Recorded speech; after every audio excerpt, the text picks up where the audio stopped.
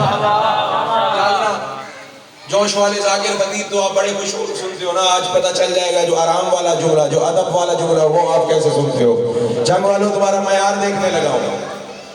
صحابی کہتے ہیں ہم نے دیکھا گرد زیادہ ہے، ہمیں نظر نہیں آ رہا بھائی لڑ کیسے رہے ہیں، لیکن ہمیں تلواروں کی ٹکرانے کی چمک نظر آتی۔ تھوڑی دیر کے بعد جب مٹی بیٹھی، گرد بیٹھی، ہم حیران ہوئے۔ جناب عباس علمدار بھی اپنے گھوڑے پہ بیٹھے ہیں، ابو شاہ بھی اپنے گھوڑے پہ بیٹھا ہے۔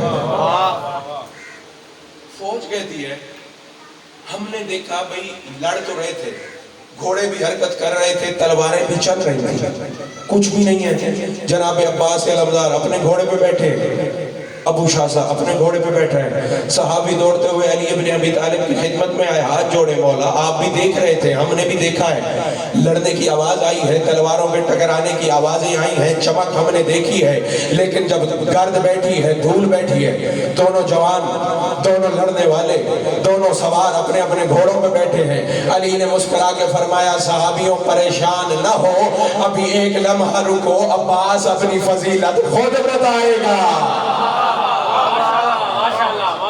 جناب عباس اپنے راہوار پہ، ابو شاہ صاحب اپنے گھوڑے پہ۔ اب یہاں سے مولا کا لشکر دیکھ رہا ہے، جاگنا جنگ والوں ابھی پتہ چل جائے گا۔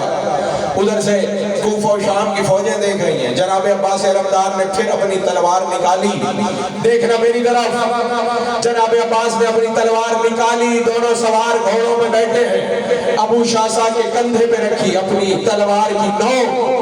جناب عباس علمدار نے بے اعتنائی سے تھوڑا سا دھکا دیا، آدھا ابو شاہ ادھر گر گیا، آدھا ادھر گر گیا۔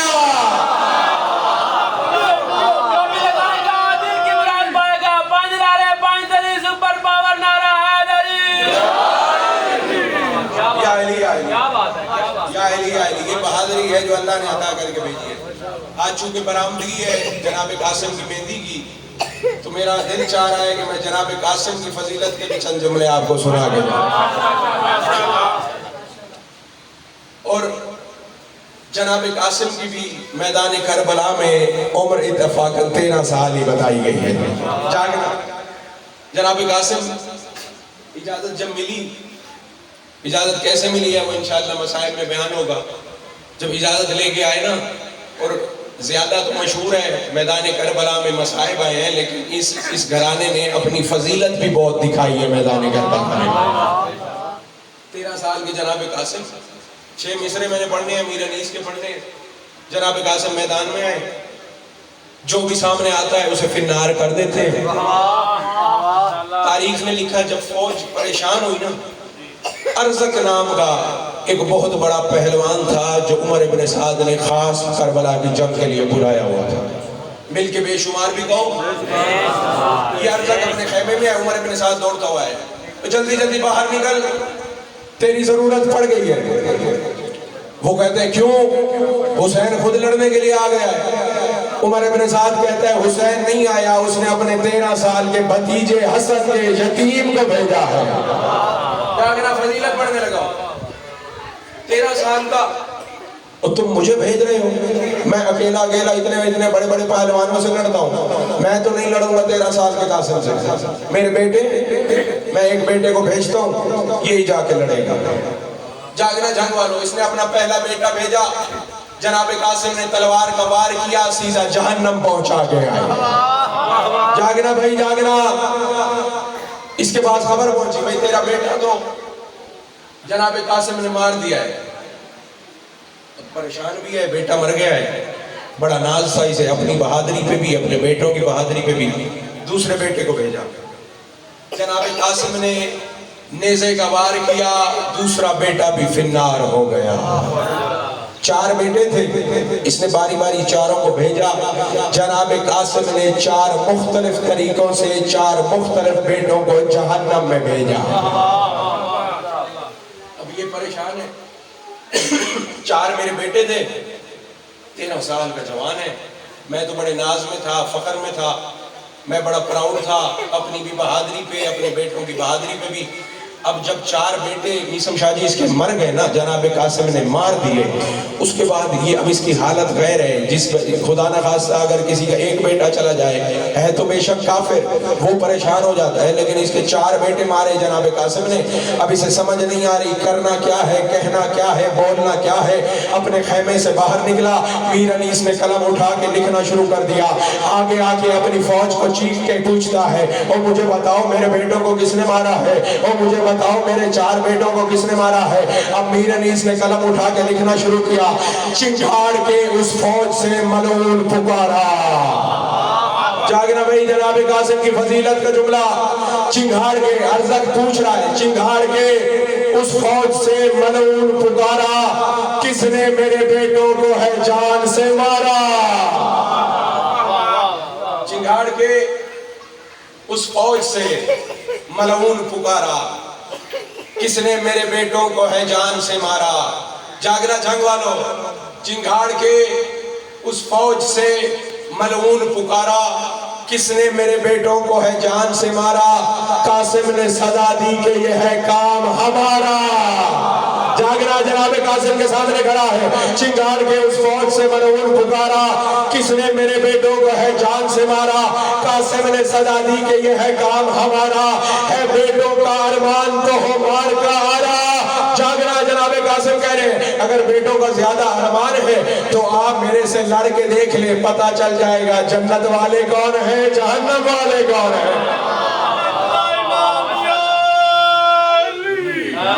مل کے بھائی دونوں ہاتھ بلند کرو، مل کے نعرہ حیدری۔ چنگھاڑ کے اس فوج سے ملعون پکارا، کس نے میرے بیٹوں کو ہے جان سے مارا۔ قاسم نے صدا دی کہ یہ ہے کام ہمارا، ہے بیٹوں کا ارمان تو ہو مار کا آرا۔ اور ان بازیوں میں زور ہے خالق کے ولی کا، تو عرضہ کے شامی ہے میں پوتا ہوں علی کا۔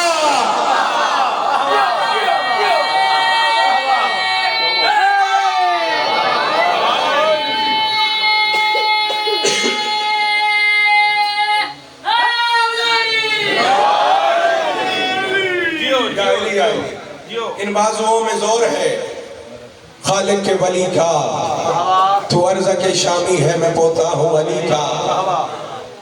ایک مرتبہ رسول خدا اپنے منبر میں تشریف فرما، ایک بہت بڑا عظیم و شان قافلہ آیا رسول کی خدمت میں۔ جاگنا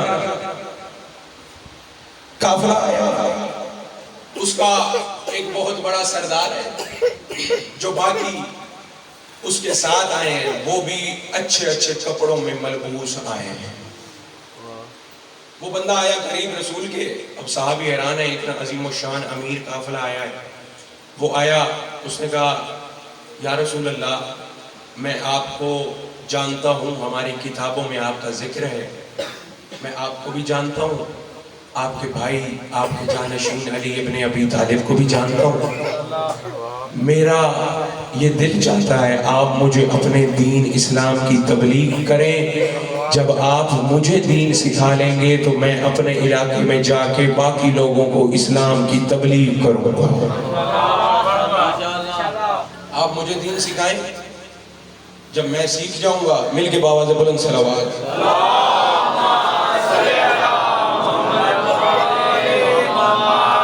جب میں دین سیکھ جاؤں گا میں جاؤں گا اپنے علاقے، وہاں پہ بہت بڑا میرا خاندان ہے، قبیلہ ہے، میں اس کو دین اسلام کی دعوت دوں گا، لیکن یا رسول اللہ میری ایک شرط ہے، وہ یہ ہے جب میں نے اپنے خاندان اپنے قبیلے کے ہر بندے کو اسلام میں داخل کر لیا، میں مدینہ واپس آؤں گا، آپ سے اپنی تبلیغ کا انعام لے کے جاؤں گا۔ جناب ابو سمسام، تاریخ نے نام لکھا بھائی اس ہستی کا نام جناب ابو سمسام۔ رسول خدا مسکرائے، رسول نے فرمایا میں تجھے اسلام کی تبلیغ کرتا ہوں، تو پھر اپنے علاقے جانا، وہاں پہ جا کے تم اسلام کی تبلیغ کرنا. جب تم نے آخری بندہ اسلام میں داخل کر لیا، میں محمد مصطفیٰ تمہیں کہہ رہا ہوں تم واپس آنا، میں محمد تمہیں انعام دوں گا. جاگنا بھائی. خاندان سخی کریم کتنا ہے. وہ کہتا ہے یا رسول اللہ انعام کی بات تو ہو گئی، انعام میں آپ سے واپس آ کے لوں گا، لیکن میں نے عام انعام نہیں لینا. رسول نے فرمایا بھائی وہی رسول ہے جو حکم خدا سے بولتا ہے. رسول نے فرمایا بتا کون سا انعام لے لینا. کہتا ہے میں آپ سے 100 اونٹ انعام میں لے کے جاؤں گا. جاگنا بھائی. میں آپ سے 100 اونٹ انعام میں لے کے جاؤں گا. رسول مسکرائے، فرمایا جب تو آخری بندہ اسلام میں داخل کر لے گا میں محمد وعدہ کرتا ہوں جب تو واپس آئے گا میں محمد تجھے 100 اونٹ عطا کروں گا. ابو سمسام نے پھر کہا یا رسول اللہ خالی اونٹ نہیں لینے ہیں. رسول نے فرمایا کون سے اونٹ لینے ہیں؟ ابو سمسام کہتے ہیں ہاتھ جوڑ کے یا رسول اللہ کالے رنگ کے 100 اونٹ لے کے جاؤں گا. رسول مسکرائے. رسول نے فرمایا جب تو واپس آئے گا میں محمد وعدہ کر رہا ہوں تجھے کالے رنگ کے 100 اونٹ دوں گا. اب عرب کے لوگ حیران ہیں بھئی ظاہری تو کوئی اونٹ نہیں ہے، محمد مصطفیٰ وعدہ کیے جا رہے ہیں بھئی 100 اونٹ دینے ہیں، عام اونٹ بھی نہیں دینے، کالے رنگ کے اونٹ دینے ہیں. ابو سمسام نے پھر کہا یا رسول اللہ ہاتھ میں نے باندھے ہوئے ہیں، دسترستہ گزارش ہے جب میں واپس آؤں گا آپ سے میں خالی اونٹ نہیں 100 لے کے جاؤں گا کالے رنگ کے، بلکہ وہ اونٹ لے کے جاؤں گا جن کی آنکھیں سرخ کوئلے کی طرح چمک رہی ہوں گی. آرام سے سنو، توجہ سے سنو. رسول خدا نے مسکرا کے فرمایا ابو سمسام میں محمد وعدہ کرتا ہوں جب تو واپس آئے گا سرخ آنکھوں والے 100 کالے اونٹ میں محمد تجھے دوں گا. اب ابو سمسام مانگ کیسے رہا ہے، رسول خدا عطا کیسے کر رہے ہیں. پھر کہتا ہے ابو سمسام یا رسول اللہ خالی اونٹ نہیں لوں گا، جواہرات سے لدے ہوئے 100 کالے اونٹ لے کے جاؤں گا. رسول نے مسکرا کے فرمایا ابو سمسام میں جو محمد ہوں میں تجھے کہہ رہا ہوں جب تو واپس آئے گا جیسے تو نے اونٹ کہے ہیں میں محمد تجھے ویسے اونٹ عطا کروں گا. کہتا ہے مولا آپ نے کہہ دیا بات پکی ہو گئی، لیکن میں یہ چاہتا ہوں آپ مجھے ایک تحریر بھی بنا کے دیں. رسول خدا مسکرائے، فرمایا علی ابن ابی طالب یا علی تحریر لکھو جب ابو سمسام واپس آئے گا میں محمد وعدہ کر رہا ہوں اسے 100 اونٹ دوں گا، رنگ کالا ہوگا، آنکھیں سرخ ہوں گی، جواہرات سے لدے ہوئے ہوں گے. تحریر بن گئی. رسول خدا نے مہر لگائی. ابو سمسام نے اس تحریر کو چوما، اپنے پاس سنبھال کے رکھ لیا، اپنے علاقے واپس چلا گیا. تبلیغ کرتا رہا. کچھ عرصے کے بعد تبلیغ مکمل ہوئی، ہر بندہ اسلام میں داخل ہو گیا. جتنا قافلہ پہلے لے کے آیا تھا اس سے ڈبل، اس سے دوہرا عظیم قافلہ لے کے مسجد نبوی کے دروازے پہ آ گیا. جاگنا بھائی جو اس خاندان کی فضیلت سن کے خوش ہوتے ہو، پتہ چلے نا ان سے مانگنا کیسے ہے، یہ عطا کیسے کرتے ہیں. مسجد نبوی کا دروازہ ہے، اسے آتے ہوئے دیر ہو گئی، رسول خدا دنیا سے جا چکے تھے. اب یہ حیران ہے بھئی ممبر کے اوپر ہستیاں اور بیٹھی ہیں. پہلے ہستیاں جو بیٹھی تھی وہ نہیں ہیں، نہ محمد مصطفیٰ ہیں، نہ علی ابن ابی طالب ہے، نہ سلمان ہے، نہ میسم ہے، نہ ابو ذر ہے، نہ کمبر ہے، نہ مقداد ہے. مسجد کے اندر داخل ہوئے، باقی عرب کے لوگ بیٹھے تھے، انہوں نے دیکھا اتنا عظیم الشان قافلہ ہے، آگے بڑھ کے ان کا استقبال کیا. ابو سمسام نے کہا رسول خدا کہاں ہے؟ آگے سے وہ عربی لوگ پکار کے کہتے ہیں رسول خدا تو دنیا سے چلے گئے ہیں، اگر آپ نے کچھ اسلام کے نام پہ دینا ہے تو ہم رسول کی جگہ بیٹھے ہیں، آپ ہمیں دے دیں. ابو سمسام نے مسکرا کے فرمایا او عربی لوگوں آج میں کچھ دینے نہیں اپنا ادھار واپس لینے آیا ہوں. آج دینے والی بات لینے والی بات نہیں، اگر آپ نے کچھ لینا ہے تو پھر وہ علی ابن ابی طالب کا دروازہ ہے، وہ علی جانے آپ کا ادھار جانے. یہ لینے والے تھے نا، یہ لینے والے تھے، دینے والے اپنے گھر میں بیٹھے. جناب سلمان نے اتفاقاً دیکھا ابو سمسام کو. جناب سلمان کو یاد آیا یہ تو وہی ابو سمسام ہے جو تحریر بنوا کے گیا تھا. ایک چھوٹا پیارا خوبصورت صندوق ہے، اس کے اندر ابو سمسام نے وہ تحریر چھپا کے سنبھال کے رکھی ہوئی. مسجد سے جواب ملا، جناب سلمان نے کلائی میں ہاتھ ڈالا. ابو سمسام گھبرا نہیں، تیرا اتنا بڑا ادھار ہے، یہ تو کیا ان کا کوئی باپ بھی نہیں دے سکتا. آج تجھے اس کے در پہ لے جاؤں جو تیرا ادھار بھی دے گا، اس کے علاوہ بھی تجھے چیزیں عطا کرے گا.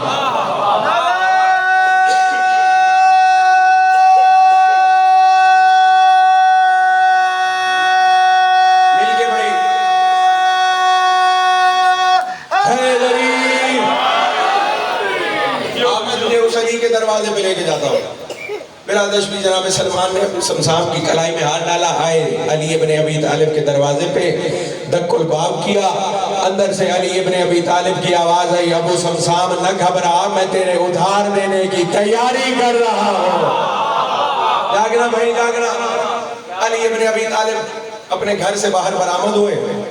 دائیں ہاتھ میں امام حسن مجتبیٰ، بائیں ہاتھ میں حسین بادشاہ، دونوں ہستیاں انگلی کے ساتھ ہیں. علی ابن ابی طالب باہر برآمد ہوئے. مسکرا کے فرمایا، سلمان پورے عرب میں، پورے مدینہ میں منادی کرا دے، اگر کسی نے آج علی کے بیٹے حسن کا معجزہ دیکھنا ہے تو فلاں وادی کی فلاں جگہ پہ آ جائے. میرا نہیں، آج علی کا نہیں، حسن مجتبیٰ کا معجزہ جس نے دیکھنا ہے وہ آ جائے. پورے عرب میں بات پھیل گئی. ساتھ یہ بھی پھیل گئی، بھئی وہی بندہ واپس آیا ہے جس نے 100 اونٹ لے کے جانے ہیں. عام اونٹ نہیں ہے، کالے رنگ کے اونٹ ہیں، سرخ آنکھوں والے اونٹ ہیں، جواہرات سے لدے ہوئے اونٹ. ابو سمسام، اب وہ جو تحریر ہے وہ ابو سمسام کے ہاتھ میں. عرب کا پورا مجمع اکٹھا ہو گیا. صحابی آئے ہوئے ہیں، عرب کے باقی لوگ آئے ہوئے ہیں، بچے آئے ہوئے ہیں، بوڑھے آئے ہوئے ہیں، جوان آئے ہوئے ہیں. کیوں آئے ہیں بھائی؟ دیکھیں ظاہری تو کوئی اونٹ نہیں ہے، آج اونٹ کہاں سے ادا کریں گے؟ بھائی یہ نہیں، یہ 14 کسی کے محتاج نہیں ہے، نہ ان کا اللہ محتاج ہے. وہ اللہ وہ ہے جو کون کہتا ہے، انما امرہ اذا اراد شیئا ان یقول لہ کن فیکون. جب بھی اللہ کا کوئی چیز بنانے پہ امر ہوتا ہے، اللہ کون کہتا ہے شے ہو جاتی ہے. نہ یہ اللہ کون کا محتاج ہے، نہ یہ 14 کون کے محتاج ہے. بندے آئے ہوئے ہیں بھائی، ظاہری تو اونٹ نہیں ہے، آج دیکھتے ہیں اونٹ کہاں سے عطا کریں گے. پورا مجمع سج گیا، ایسے لگتا ہے کہ عرب کا بہت بڑا میلہ ہے. علی ابن ابی طالب ایک اونچی پہاڑی پہ، ساتھ امام حسن ہے، حسین بادشاہ. ابو سمسام اپنے ہاتھ میں وہ تحریر لے کے کھڑا ہے.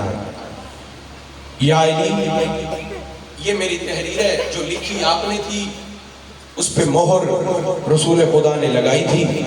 علی بادشاہ نے مسکرا کے فرمایا، یہ تحریر مجھے دو. علی بادشاہ نے تحریر پکڑی، بلا تشبیہ دیکھنا میری طرف، امام حسن کے ہاتھ پہ رکھی. مولا نے مسکرا کے فرمایا، حسن تو جان ابو سمسام کا قرضہ جانے.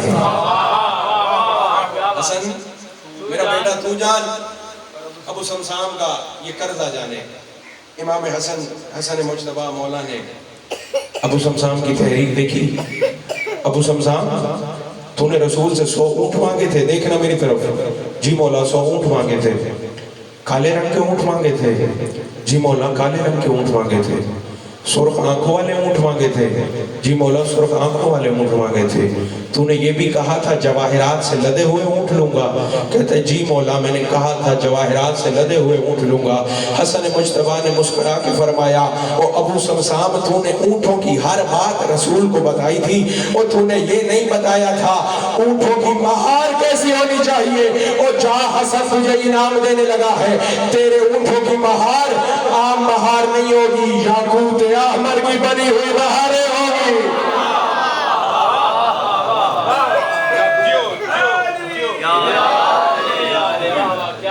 میسم شاہ جی مجھے بیٹھک میں بتاتے ہیں کہ کہتے ہیں جب سے ہم نے عزاداری میں بھرپور حصہ ملانا شروع کیا ہے، ہمیں پتہ نہیں لگتا بھئی رزق کہاں سے آ رہا ہے. وہ بھئی یہی کریمی ہے جو سچے دل سے مانگتا ہے، اسے نہیں پتہ چلتا انعام کہاں سے آ رہا ہے. ایسے ہے یہ نہیں ہے. امام حسن نے فرمایا، تو نے مہاروں کی تو بات ہی نہیں کی تھی، یہ علی کا بیٹا تجھے انعام دینے لگا ہے، تیرے اونٹوں کی مہاریں یاقوت احمر کی بنی ہوئی ہوں. مولا آپ کی کرم نوازی ہے، لیکن مجھے میرے اونٹ نظر نہیں آ رہے. جاگنا، میرے اونٹ مجھے نظر نہیں آ رہے، علی ابن ابی طالب بھی کھڑے ہیں، حسین بادشاہ بھی کھڑے ہیں۔ امام حسن مجتبیٰ نے فرمایا پورا عرب کا مجمع دیکھنے والا ہے۔ امام نے فرمایا ابو سمسام وہ سامنے پتھر دیکھ رہے ہو، پہاڑی کے دامن میں پتھر پڑا ہے؟ جی مولا دیکھ رہا ہوں۔ اس پہاڑی کے دامن میں جاؤ، اس پتھر کے قریب جاؤ، اس پتھر کو جا کے یا علی مدد کہو، تمہارے اونٹ جانے، حسن مجتبیٰ جانے۔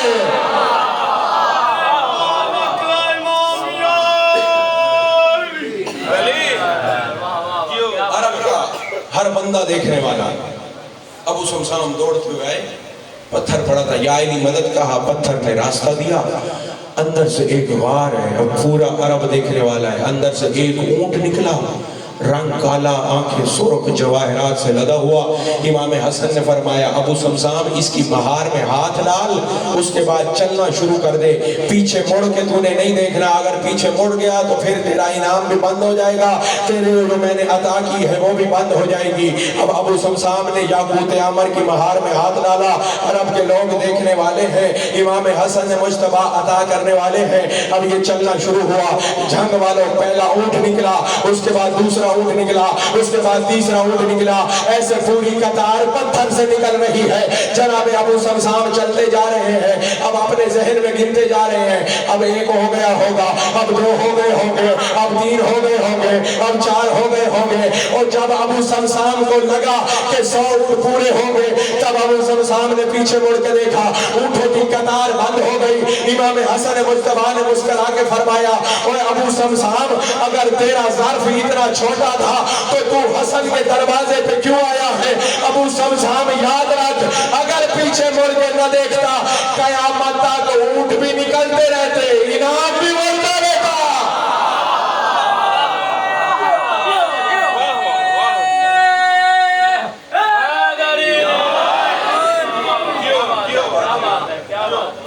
بابا سے بلند صلوات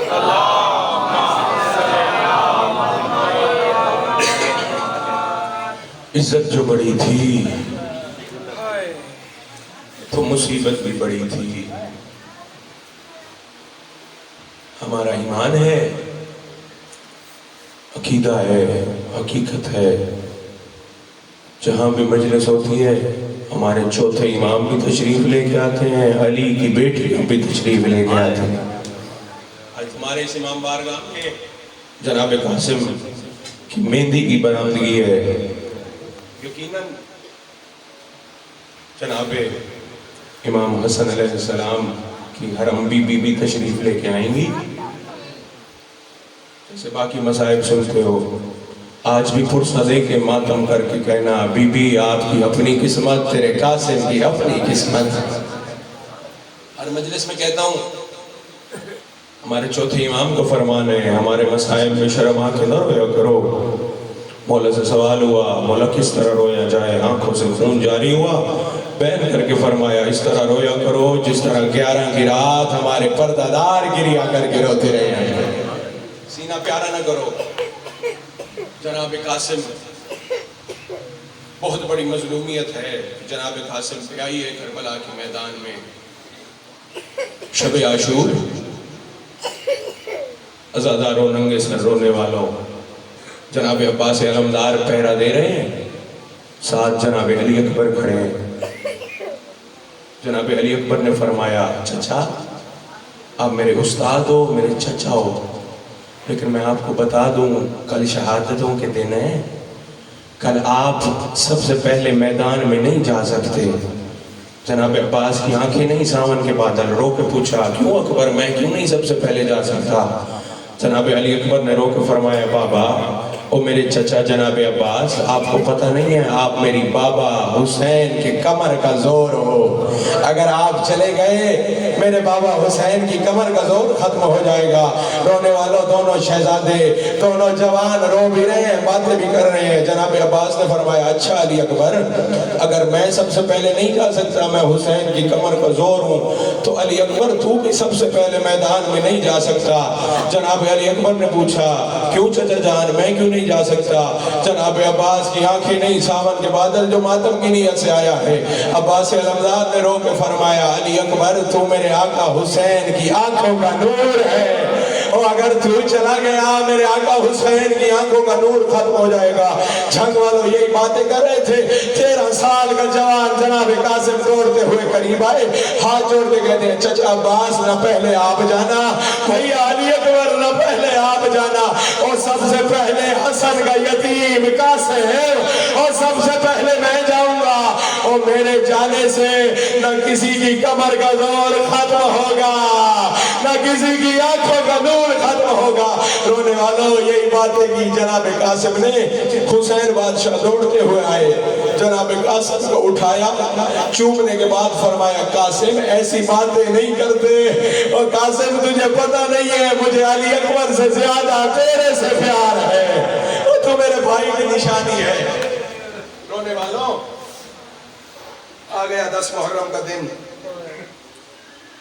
جناب قاسم حسین بادشاہ کے پاس جاتے ہیں اجازت لینے کے لیے۔ مولا رو کے فرماتے قاسم تو میرے بھائی حسن کی نشانی ہے، میں تجھے کیسے موت کی اجازت دوں؟ رونے والوں واپس خیمے میں آتی ہیں، بی بی پاک پوچھتی ہیں قاسم تو ابھی تک زندہ ہے؟ جاگنا بھائی، تو ماتم کی نیت سے آیا ہے، میرا دعویٰ نہیں دعوت پرسہ دینا ہے، تو ابھی تک زندہ ہے؟ رو کے کہتے ہیں اماں چچا عباس اجازت نہیں دیتے، مولا حسین اجازت نہیں دیتے، بھیا علی اکبر اجازت نہیں دیتے، اور سب یہی کہتے ہیں تو امام حسن کی نشانی ہے، تجھے کیسے اجازت دیں؟ رونے والوں بی بی پاک نے فرمایا قاسم جب تیرے بابا کا امام حسن کا آخری وقت قریب تھا، تیرے بازو پہ ایک تعویذ باندھا تھا اور مجھے کہا تھا قاسم کی اماں جب سب سے زیادہ مشکل آ جائے تب اس دن یہ تعویذ کھولنا، میں حسن کہتا ہوں تمہاری مشکل حل ہو جائے گی۔ بی بی پاک فرماتی ہیں ہر ماں جناب سیدہ کے سامنے اپنا سر بلند کر کے بیٹھی ہے جس کی قربانی ہوتی جا رہی ہے، میری قربانی نہیں ہوئی اور یہ سب سے زیادہ مشکل کا وقت ہے، اپنا قمیض اتارو میں یہ تعویذ اتاروں اسے کھولیں۔ بی بی پاک نے جناب قاسم کا تعویذ کھولا، اندر عبارت لکھی ہوئی تھی یہ خط ہے، یہ تعویذ ہے میرے بھائی حسین کے نام، یہ خط یہ حسن مجتبیٰ کا خط میرے بھائی حسین کی خدمت میں لے جاؤ۔ بی بی پاک چلی، جناب قاسم ساتھ ہیں، امام حسین کے خیمے میں آئی، مولا نے دونوں کو دیکھا، مولا کھڑے ہو گئے، بی بی پاک کو جگہ دی، بی بی پاک نے بلا تشبیہ وہ خط امام حسین کے ہاتھ پہ رکھا، اس کے اندر رونے والا کیا لکھا ہوا تھا؟ اس میں لکھا یہ ہوا تھا حسین جب قاسم اجازت لینے کے لیے آئے اسے اجازت دے دینا اور اسے زیادہ انتظار نہ کرانا، اور حسین میری تیری منت کرتا ہوں اسے شہادت پہ جانے سے پہلے میرے قاسم کی شادی کرنا اور کربلا کے میدان میں میرے قاسم کو مہندی لگانا۔ رونے والوں امام حسین رو رہے ہیں، بی بی پاک رو رہی ہے، جناب قاسم رو رہے ہیں، اور حسین بادشاہ کو دیکھا پورے 72 جوان رو رہے ہیں۔ رونے والوں اب تیاری ہوئی جناب قاسم کی شادی کی اور جناب قاسم کو مہندی لگانے کی۔ اب علی کی علی بیٹی نے ساری مستورات کو جمع کیا، اب مہندی ہے لگانے کے لیے پانی نہیں ہے، اور جو پانی تھا 7 محرم کا بند ہو گیا ہے۔ رونے والوں بی بی پاک نے بلایا ساری مستورات کو اور منت کر کے کہا او مستورات محمد مصطفیٰ میں تمہیں کہنے لگی ہوں اور تھوڑا تھوڑا گریا کرو، اور تمہارے آنسوؤں سے میں نے قاسم کی مہندی بنانی ہے اور میں نے قاسم کو مہندی لگانی ہے۔ رونے والوں اس طرح مہندی تیار ہوئی، اب مہندی نکالتے ہو، جناب قاسم کی مہندی تیار ہوئی، شادی ہوئی، اس کے بعد مولا نے فرمایا قاسم میں اب تجھے مقتل میں جانے کی اجازت دیتا ہوں۔ رونے والوں ننگے سر بیٹھ کے گریہ کرنے والوں واحد جوان ہے کربلا کی فوج کا جس کے ہاتھوں میں تازہ مہندی لگی ہوئی ہے۔ رونے والوں عرب میں دستور تھا تازہ جو دلہا ہوتا تھا اس کے ساتھ لوگ نہیں لڑتے تھے، ہاتھوں پہ مہندی ہے، پھر بھی ظالم فوج سامنے آئی۔ میں نے ابھی سنا ہے کتنی خوبصورت جنگ کی، اب جگر میں اتنی تاب نہیں کیسے پڑا جائے۔ جناب قاسم خوبصورت جنگ کر رہے ہیں، فوج شام کو پتہ چلا اگر اکیلے اکیلے لڑتے رہے تو قاسم ہم سب کو ختم کر دے گا۔ عمر ابن سعد کہتا ہے یہ علی ابن ابی طالب کے گھرانے کا جوان ہے، یہ صحیح طرح نہیں اترے گا، اسے دھوکے سے اتارنا پڑے گا۔ رونے والوں پوری فوج نے مل کے حملہ کیا، اکیلا 13 سال کا جوان ہے، سر پہ ماتم کرو۔ اور امام حسن کا یتیم اور جناب قاسم، اب پوری فوج مارنے والی ہے، اور جس کے ہاتھ میں نیزہ ہے وہ نیزہ مارتا ہے، اور جس کے ہاتھ میں تلوار ہے وہ تلوار مارتا ہے۔ رونے والوں جس کے پاس کچھ نہیں ہے وہ پتھر اٹھا کے اور جناب قاسم کو مارتا ہے، اور جس کے پاس پتھر بھی نہیں ہے وہ کربلا کی گرم ریت اٹھا کے جناب قاسم کے زخموں پہ پھینکتا ہے۔ رونے والوں پوری فوج میں وہ 9 لاکھ نے حملہ کیا، وہ کوئی ادھر سے مارتا ہے کوئی ادھر سے مارتا ہے۔ تھوڑی دیر کے بعد ایک ظالم نے وار کیا اور جناب قاسم زین میں سنبھل نہیں سکے، وہ زین سے اترتے ہوئے جناب قاسم نے آواز دی، او میرے چچا حسین یتیم کا آخری سلام۔ اور جناب قاسم اور زین سے زمین پہ آئے، علماء نے لکھا ہے اور جب زین پہ تھا تو قاسم تھا، اور جب زمین پہ آیا تو تقسیم ہو گیا۔ رونے والوں جناب قاسم زندہ تھے اور مشرق والے گھوڑے مغرب کی طرف، مغرب والے گھوڑے مشرق کی طرف۔ رونے والوں امام حسین بڑی مشکل سے آئے، اور جس نے مہندی لے کے آنی ہے تیاری کرے۔ مولا امام حسین لاشے کے قریب آئے، اب مولا حسین کو جناب قاسم کا لاشا نظر نہیں آتا، اور رونے والوں کربلا میں گرم ریت مل رہی ہے، وہ مکانات ٹکرا رہے ہیں، وہ زلزلہ بپا ہو رہا ہے۔